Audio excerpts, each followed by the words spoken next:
An industry insider says that he knows Microsoft is still looking to acquire some big names in the video game industry. And we also got confirmation that Xbox has some big unannounced exclusives still set to launch in 2021. Let's talk about it, shall we?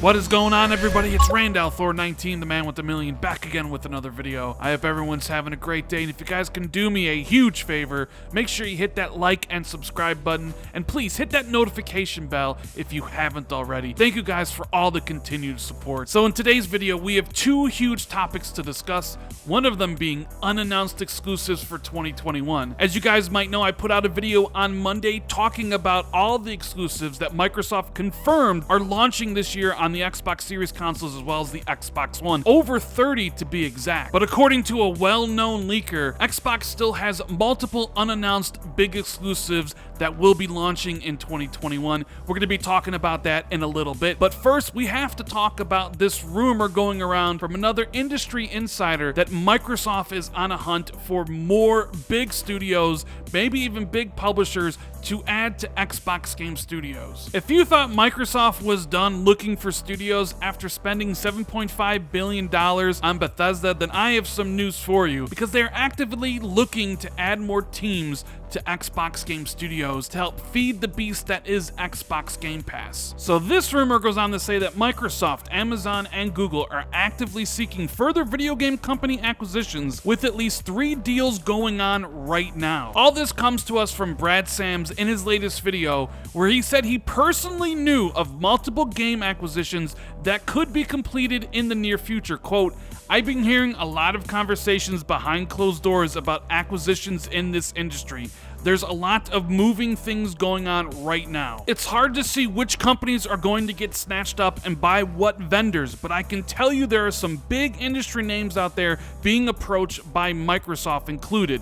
But then you also have Amazon and you also have Google. Sony is a part of the conversation, but it doesn't seem to be as much as Google and Amazon are when Microsoft enters the fold. You also have EA. Look what happened with Codemasters, for example. According to research by InvestGame, the values of mergers and acquisitions in the games industry exceeded $22 billion in 2020, including the yet-to-be-completed sales of ZeniMax to Microsoft and Codemasters to EA, which is the highest amount since 2016.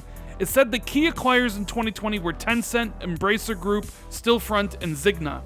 The report notes that because video games have outperformed many industries hurt by the pandemic, public and private investors have started to target the industry as a perceived safe bet. Quote, "You have Amazon and Facebook who genuinely need new IP, and you have Microsoft, which is building up this gaming solution called Game Pass. And there are a lot of companies who are just being snatched up from under each other. Be on the lookout for acquisitions. I'm hearing a lot of things going on, and I know of 3 specific acquisition targets for various companies going on right now." So we do have a lot to unpack here, and first we need to talk about the source. Brad Sams is pretty damn reliable when it comes to Microsoft, so if he's putting this information out here on Thoreau.com as well as his own YouTube channel, he has really good sources, so I do believe he has this information.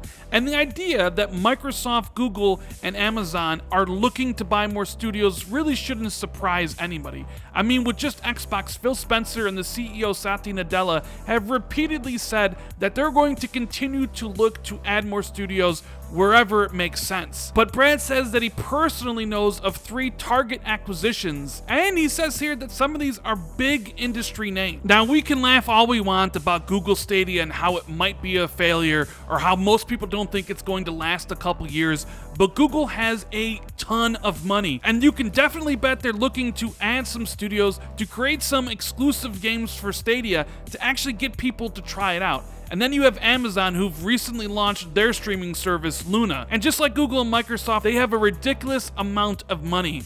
And the rumors in the industry are that they are heavily looking to add more teams. Both those companies are spending a ton of money to try to break into the video game industry, so it's probably really important to them to make a big splash. And when Brad says here big industry names, I don't think of small independent developers like Asobo. Even though they're a great developer, that's not going to make waves and get people to check out Luna or Stadia like both of those companies want. But you know who would? Maybe a company like Ubisoft, EA, Take-Two, maybe a big independent studio like Bungie. But you can't count out Microsoft, even though they just spent $7 billion on Bethesda, mainly because Microsoft views Google and Amazon as their competition in the cloud gaming scene. And Microsoft's big play for the future is Game Pass tied with xCloud, streaming to all the devices. So if Amazon and Google are looking to make a big splash, it's in Microsoft's best interest to completely stop them and perhaps buy that studio or that publisher for themselves to further cement their lead in the game subscription service and the streaming wars. Brad also says that Sony is involved, and I do expect them to make a purchase in 2021, whether it's Bluepoint Games, the makers of Demon's Souls, or perhaps House Marquee after they release Returnal. Maybe they buy one of those, or perhaps they buy both. You never know, because it certainly is a seller's market. You have investors realizing that the video game industry is a very good bet. When other industries were crashing, the video game industry was soaring, so people want a piece of that. And then you add in the fact that you have two tech giants, Google and Amazon, trying to worm their way into the industry, and they're gonna have to do that by spending a ton of money. And the interesting thing is, whoever Google or Amazon targets, I think Microsoft is going to be interested just to stop them from getting that company. You never know. Maybe WB Games is back on the market. Last year, Take-Two, EA, and Microsoft were reportedly interested in buying WB Games. But with Amazon and Google potentially losing out on Bethesda, maybe they're willing to overspend on WB Games to get their portfolio and those developers, which certainly would prompt Phil Spencer and Xbox to take a look at WB Games again and maybe purchase them to keep them away from Google and Amazon. So let me know what you think about all this in the comments below, and what 3 studios do you think Brad is talking about? Switching gears, I want to talk about exclusives, namely unannounced exclusives for 2021. Microsoft put out a list of games coming exclusively to the Xbox consoles in 2021, over 30 of them. But a couple people have come out recently saying that they know for a fact that Microsoft has more unannounced exclusives that will be releasing in 2021. Aside from the games that Microsoft mentioned in its post, it seems that Redmond-based company has even more exclusive titles that have yet to be announced. At least that's what EA DICE developer on the Battlefield series, Angel, said on the Reset Era forums in a thread dedicated to Xbox exclusives arriving in 2021. Quote, "There are quite a few things that are not yet announced," the developer said. Now, the EA developer isn't the only one to say that Microsoft has more things unannounced for 2021.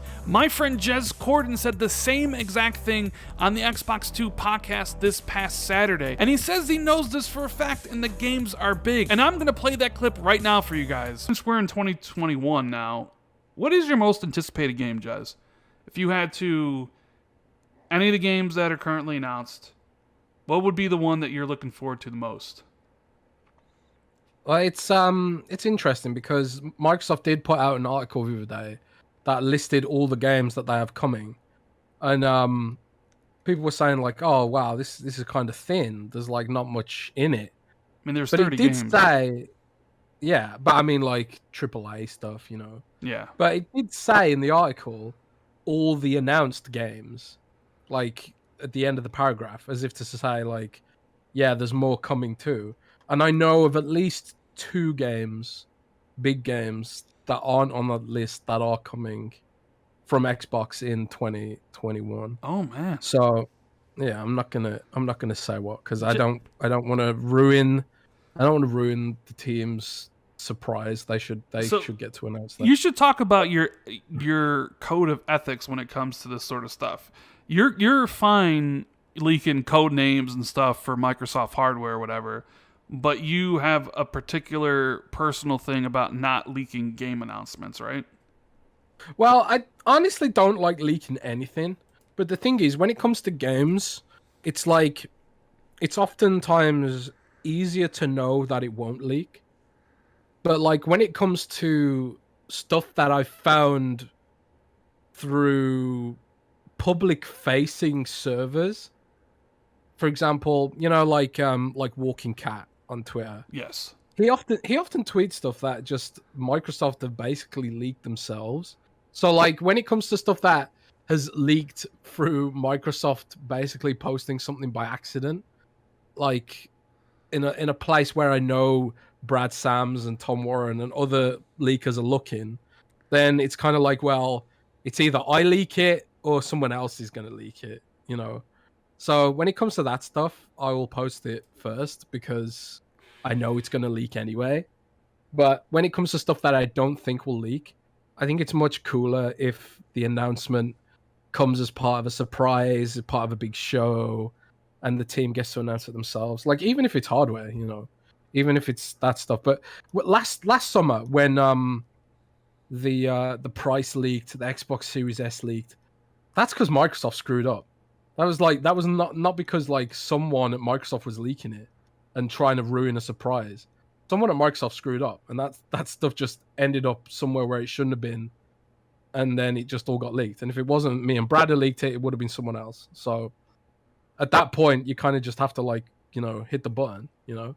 But some of this stuff I know isn't going to leak unless someone actually speaks about it, and that person ain't gonna be me. So Jez is saying that he knows of at least 2 big unannounced games that will be releasing exclusively for Xbox in 2021. And then you pair that up with what the DICE developer said. It sounds like people know, but they aren't really talking. So this is where the guessing game comes in. We know that Halo Infinite's launching this fall. We know that Psychonauts 2 is also set to launch sometime this year. I've speculated that Starfield can launch in October, but that wouldn't count. So what games are unannounced? Well, Forza Horizon 5 has been speculated to come out this year. Jeff Grubb said he would not be shocked to see it, and that would definitely fall in the category of an unannounced big game.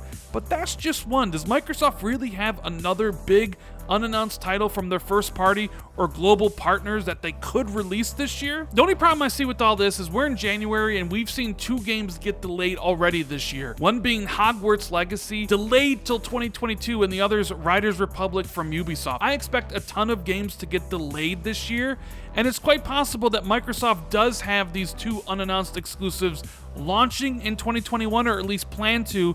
Maybe one of them gets delayed because of the ongoing work from home restrictions. So let me know what your guesses are for the 2 unannounced exclusives that might be coming this year. And as always, if you enjoyed the video, make sure you hit the like and subscribe button. Hit that notification bell if you always want to be notified immediately whenever I drop a video like this. Make sure you share this video out on social media or tell a friend about the channel. And if you want to take your support for the channel even further, you can hit that join button where you'll get access to channel badges and emotes for the Xbox 2 podcast we do every single Friday with Jez Corden from Windows Central. Thank you guys so much for watching. I truly appreciate it, and I'll see everybody in the next video. Later, guys.